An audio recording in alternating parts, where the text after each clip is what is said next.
ਰਾਂਝਾ ਹੀਰ ਦੇ ਨਾਲ ਇੱਕ ਗੱਲ ਕਰਦਾ ਤੇ ਪੀਰ ਵਾਰਿਸ ਸ਼ਾਹ ਆਪਣੇ ਅੰਦਾਜ਼ ਦੇ ਵਿੱਚ ਸਾਨੂੰ ਕੀ ਪੈਗਾਮ ਦਿੰਦੇ ਨੇ, ਸਮਾਤ ਫਰਮਾਓ।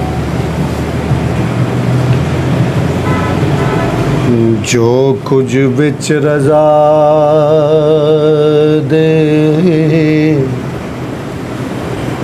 ਲਿਖ ਛੱਡਿਆ,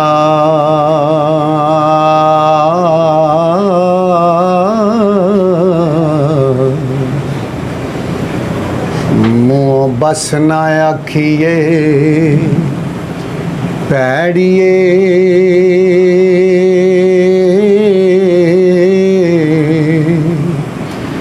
ਨੀ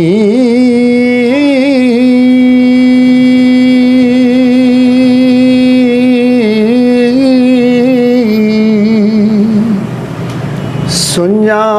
ਸਖਣਾ ਚਾਕ ਨੂੰ ਰੱਖਿਓਈ ਹੋ,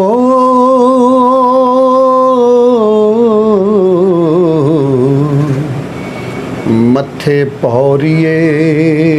ਚੰਦਰੀਏ ਪੈੜੀਏ ਨੀ,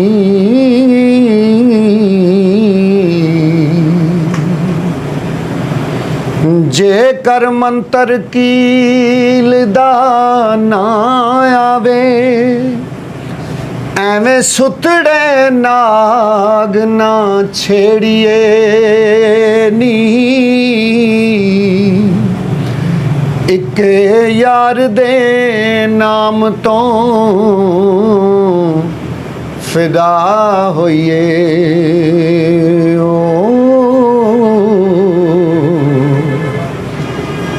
ਮੌਰਾ ਦੇ ਕੇ ਨਵੇੜੀਏ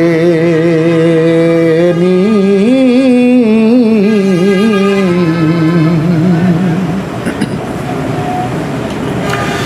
ਜੇ ਨਾ ਉਤਰੀਏ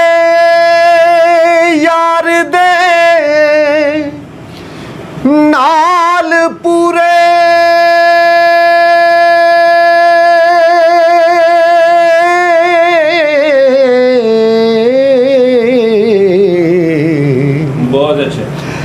ਐਡੇ ਪਿੱਟਣੇ ਨਾ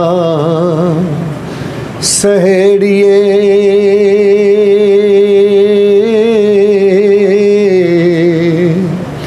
ਨੀ,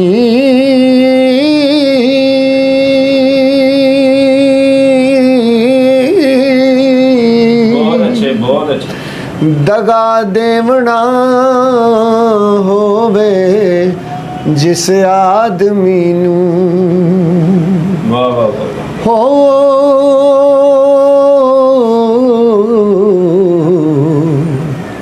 ਪਹਿਲੇ ਰੋਜ਼ ਹੀ ਚਾ ਖੁਦੜੀਏ ਨੀ,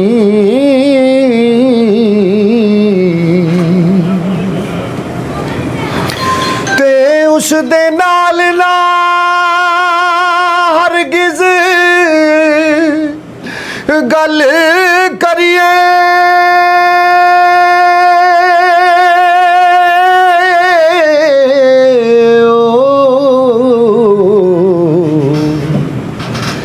ਦਿਲੋਂ ਜਿਸ ਨੂੰ ਚਾਹ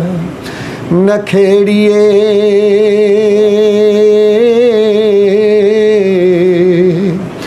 ਨੀ,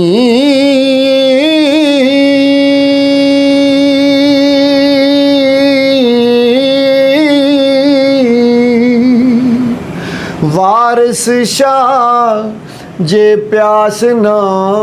ਹੋਵੇ ਅੰਦਰ ਹੋ,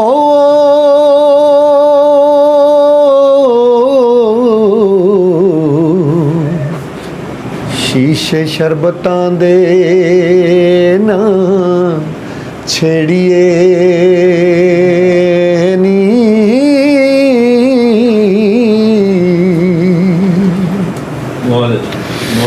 ਤੇ ਮਾੜਿਆਂ ਨਾਲ ਤੇ ਨਿਭ ਜਾਂਦੀ ਏ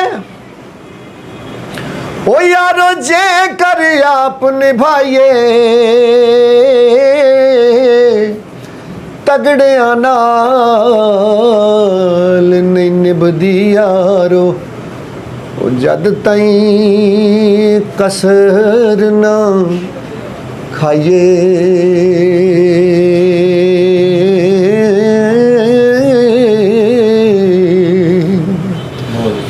ਤੇ ਯਾਰੀ ਦਾ ਦਮ ਰੱਖਣਾ ਔਖਾ ਉਹ ਜਿਵੇਂ ਤੰਦ ਸੂਤਰ ਦੀ ਕੱਚੀ ਇੱਕ ਖਿੱਚੇ ਦੂਜਾ ਛੱਡੀ ਜਾਵੇ ਉਹ ਤਾਂ ਰਹਿੰਦੀ ਗੱਲ ਪੱਕੀ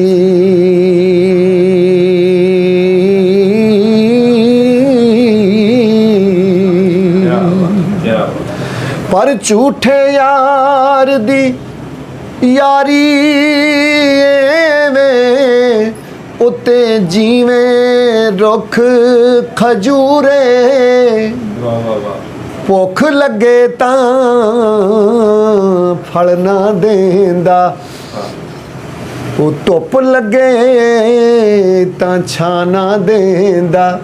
ਉਹ ਭੁੱਖ ਲੱਗੇ ਫਲ ਦੂਰੇ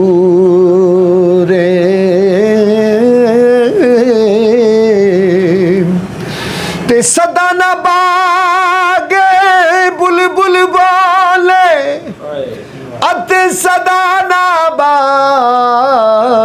ਬਹਾਰਾਂ ਸਦਾ ਨ ਮਾਪੇ ਹੁਸਨ ਜਵਾਨੀ ਉਹ ਸਦਾ ਨਾ ਸੋਬਤ ਯਾਰਾਂ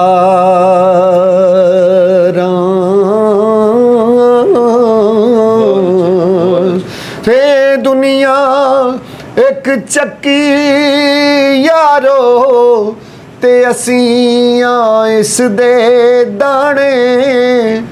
ਮੌਤ ਨੇ ਇੱਕ ਦਿਨ ਸਭ ਨੂੰ ਆਉਣਾ ਕੀ ਰਾਜੇ ਕੀ ਰਾਣੇ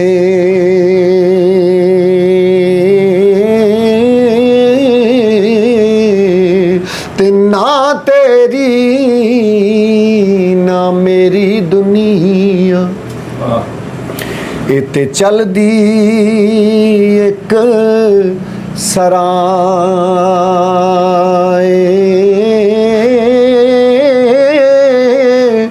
ਟੁਰ ਜਾਣਾ ਇਥੋਂ ਸਭ ਨੇ ਯਾਰੋ ਬਸ ਰਹਿਣਾ ਰੱਬ ਦਾ ਨਾਮ